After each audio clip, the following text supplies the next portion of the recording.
mifankatiava.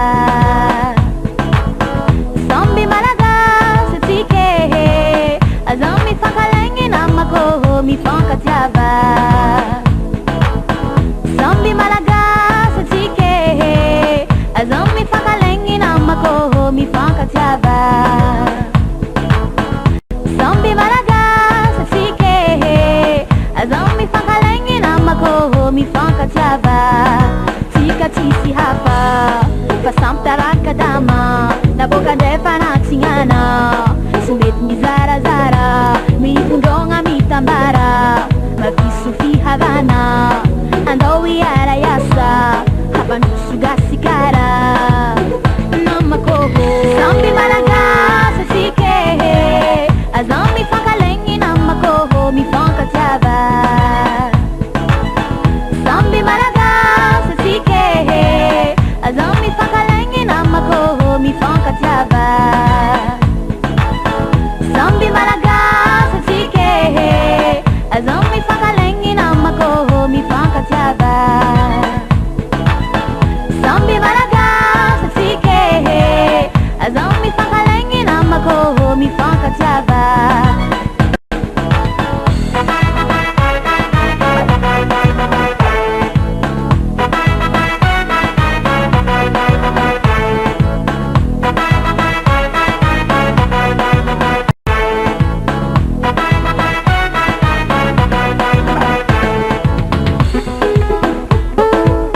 Ewa, ewa, ewa, ewa.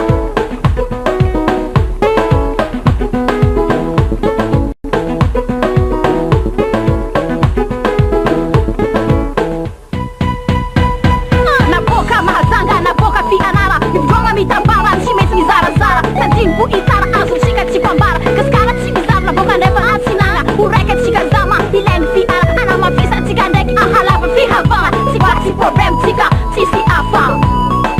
Tsika tsisy hafa fa sampy taraka dama naboaka ndray fanatsinana sy mety mizarazara mifondrogna mitambara amapiso fihavana andao iara iasa hampandroso gasikara namako.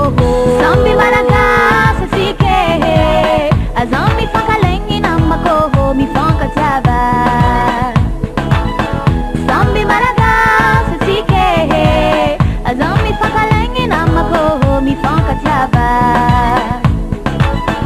Samby malagasy atsika aza mifankalegny namako mifankatiava.